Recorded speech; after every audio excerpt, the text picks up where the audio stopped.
6 teams emerged from 23 teams, and being given a challenge to launch a new business within 7 days, I thought that was incredible. We had about 4 weeks, and we were tasked with putting together obstacle challenges for the Saturdays. It became intense with, different people wanting to quit, some people not participating, but trying to still keep a unified group to participate and deliver a finished product. Where do you find the ability to be able to work together under stress better than when you are stressed? We're creating this opportunity for young people, and when you think of the fact that they're the future or they're the present of the country, I can't think of any better investment than to invest in young people. There's a lot that can be done to make improvements, but programs like the Young Innovators Bootcamp fosters creativity, collaboration, and partnership amongst young entrepreneurs. We had about 12 mentors, some in New Providence, some in Grand Bahama, Abaco, some internationally who are Bahamians. You're going to find the challenges, they're going to be tough, but you can overcome them, and especially when you have a team, you're going to be better for it.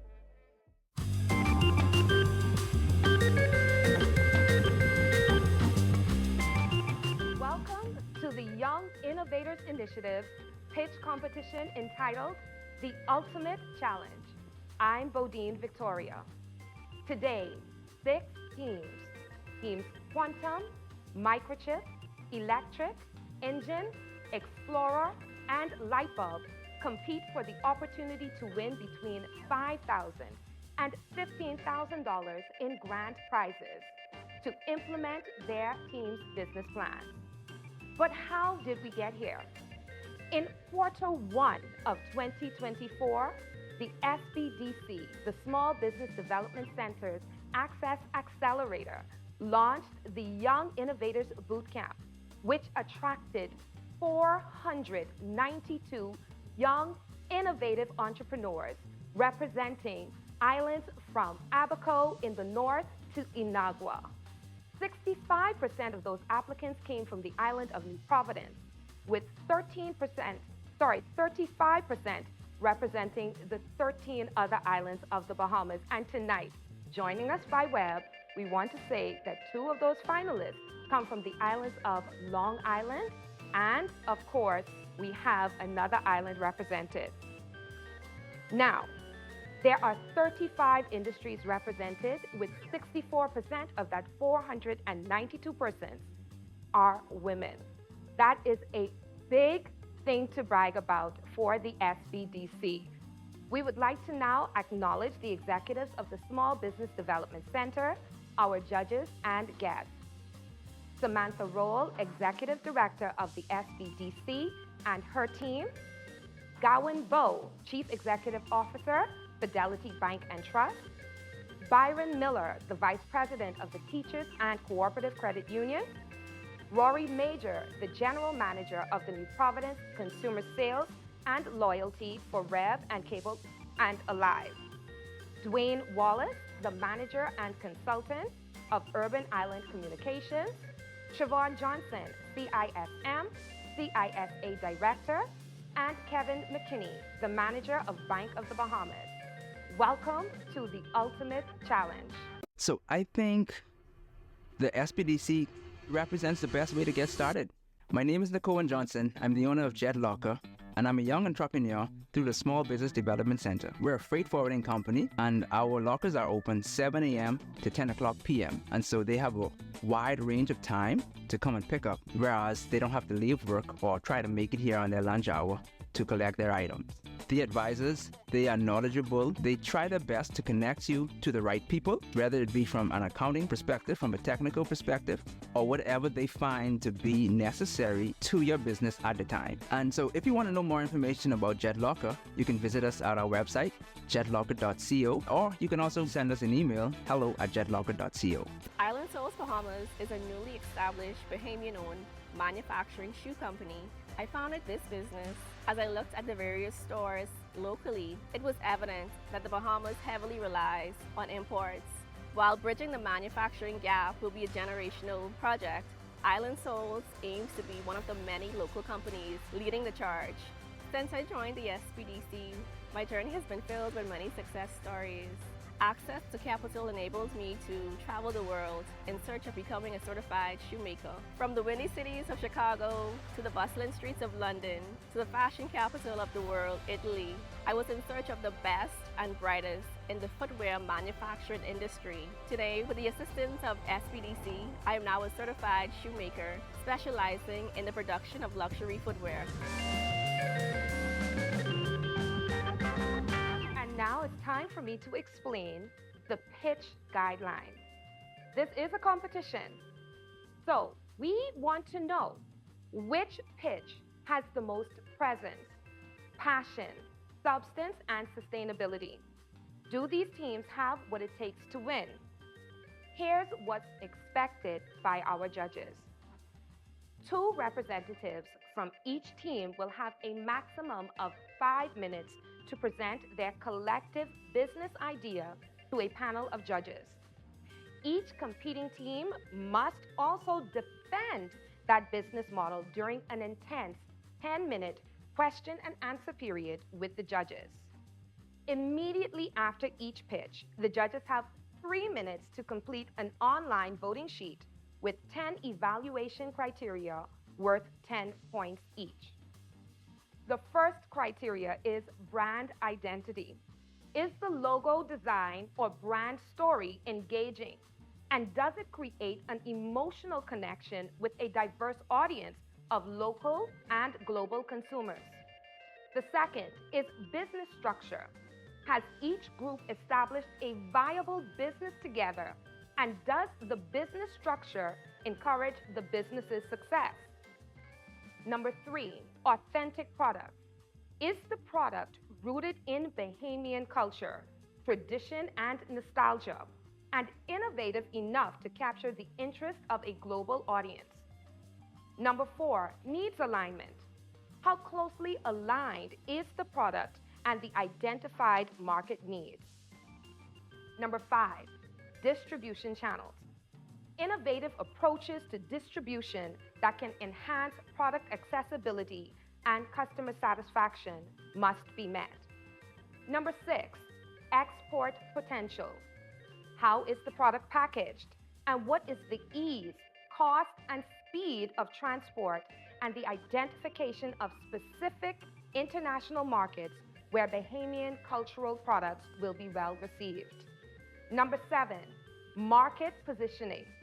Does the pitch use solid data to justify product positioning? And how does the team plan to capture and grow their market share? Number 8, competitive advantages. These are unique selling propositions and strategies to expand the advantages over time. Financial projections. It is the formulation of realistic 3-year financial projections. And lastly, number 10, the startup capital. Will each dollar invested contribute to the business's growth and sustainability? I don't know about you, but that seems to be a lot to put into 5 minutes of pitching, correct? And so we have a timekeeper, and that timekeeper has rules. A representative from Toastmasters Club 1600 will time each pitch based on these rules. The green light means you have 90 seconds remaining. The amber light means you have 60 seconds remaining. And the red light means you have 30 seconds remaining. Mindful, when that buzzer beeps, your pitch has come to an end. Tonight, our first team is coming to the stage, and they are ready to present their products for an opportunity to win this I'm not even going to go to $5,000, this $15,000 ultimate prize.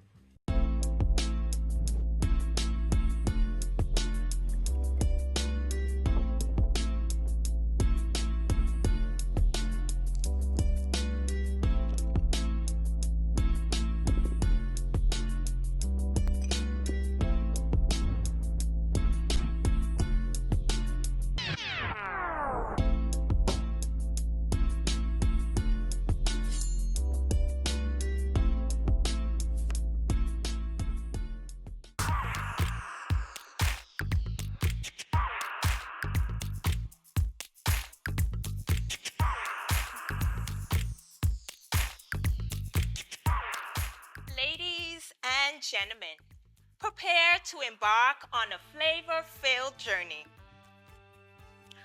where every sip is a taste of the Bahamian sun, sea, and endless smiles. I am Enya Butler.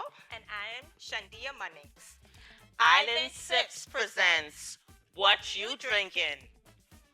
Island Sips is a premium tropical sips and mixers brand that has crafted naturally flavored beverages to celebrate the health benefits of our native produce.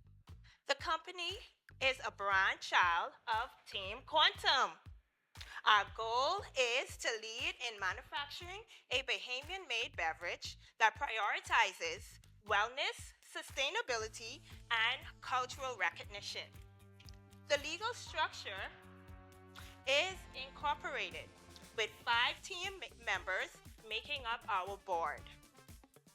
Our products right here are 4 flavors consisting of red gal mango, the black of the berry, the grass, and swallowed up soursop. Our target market are tourists, locals, bars, and food stores. Our distribution channels are Shopify, delivery, local stores, consulates, and embassies. Export potential is based on our LOIs from embassies, mission, and consulates from Canada, London, Miami, and Brussels. This can be made possible by a potential contract and franchise arrangements using ShipX and JetLocker. Our market overview consists of feasibilities, surveys, interviews, client profiles. Our direct competitors are Bahama Blends and Paradise Juices. Our indirect competitors are mobile bars and sip and paint events. Our marketing will focus on social media platforms, testimonials, pop-up events, feasibility studies, and penetrating prices. Our revenue targets for the next 5 years is $216,440. Currently, our unit costs are $2.09 per bottle, sold at a markup of 191.39%, allowing us to realize $1.91 in profits per bottle. Our projected earnings are $21,246. Our profit and loss projections over a 5-year period realizes a net profit increase of 69%. These are some of our other strategic partners that we hope to secure in the very near future. Bird's eye view of our SWOT analysis indicates that if we can increase productivity, we can keep the price low for our customers and push out more product. After product expansion and export, we hope to franchise by December 2024. There'll be 5 key personnel who would also be responsible for 5 different departments within the company. Because our products involve recipes, we're not able to secure a patent, but we've secured our trademark at the Registrar General's office. We pride ourselves in the fact that we can positively impact the environment by using biodegradable packaging. Ladies and gentlemen, this is Island Sips. What you drinking? I'm curious to understand what is so unique about your product compared to the alternatives. So our product is unique because first of all, we have a mixer, and as far as we know, that we are the first Bahamian brand to produce a mixer and bring it onto a market and actually distribute it worldwide, or intend to distribute it worldwide. So our mixer sets us apart, but not only does the mixer set us apart, it is a natural mixer in terms of the ingredients behind it. So you can use more healthy ingredients to create a mocktail or cocktail, and so that's what set us apart. And you mentioned ingredients, healthy ingredients. Where are you sourcing your ingredients? So our ingredients are sourced here in the Bahamas. So we worked with farmers and farmers market, and we intend to work with BAMSI going forward, if that's the possibility. But yeah, so we're going to source all of our ingredients here in the Bahamas.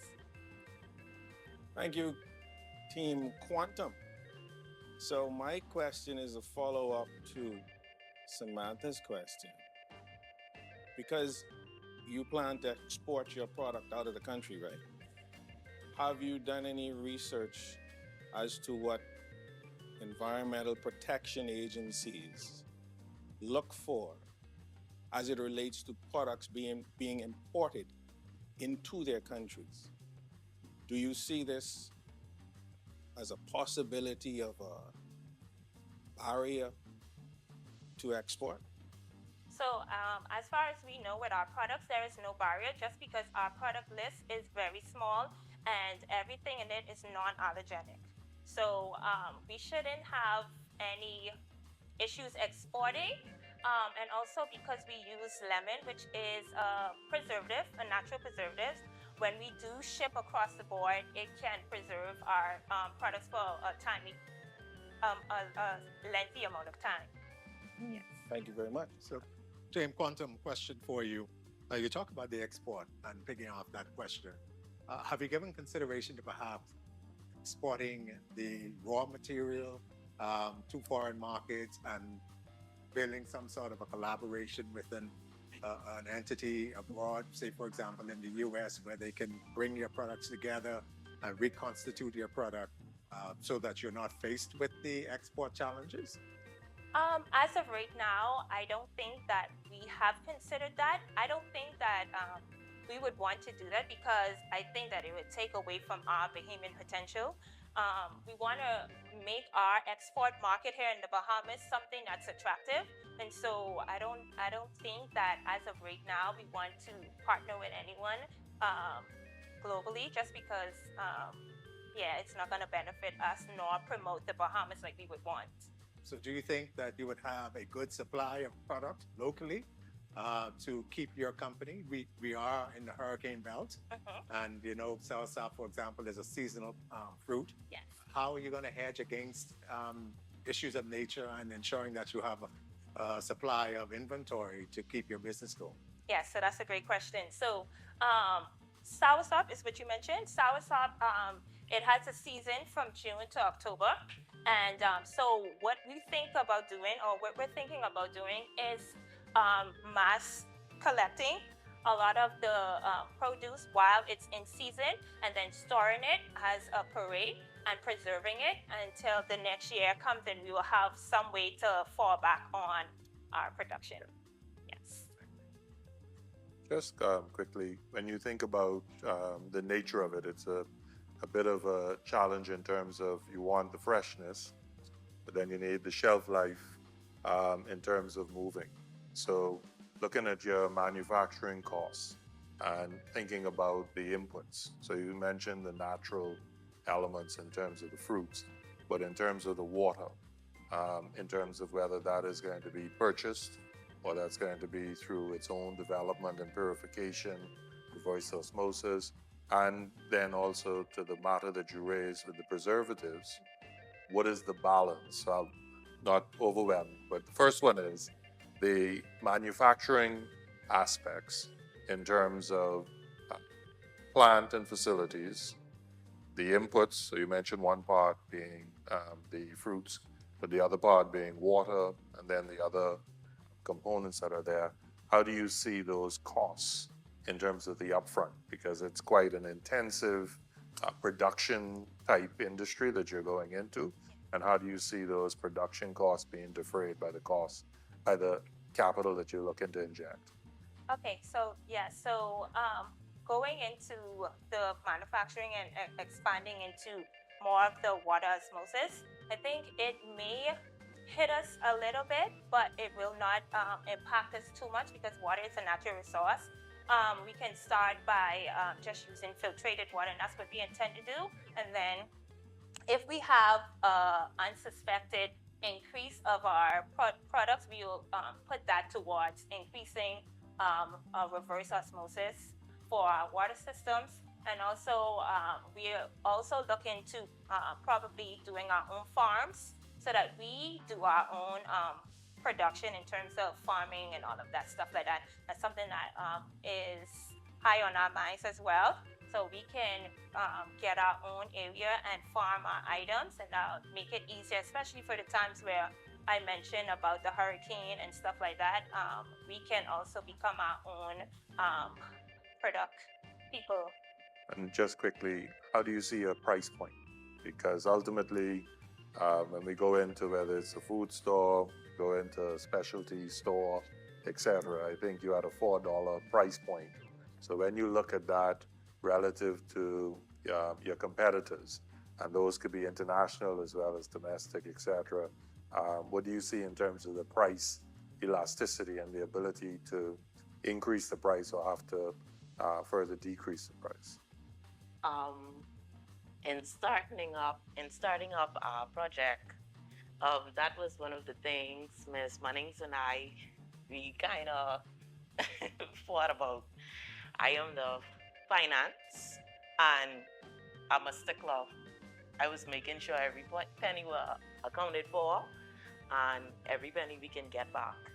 In terms of definitively answering your question, I can honestly say that I would do my best to make sure that we do not spend more than we should. And okay, how do I put it? Okay, during production, I was the one that in conversating with her.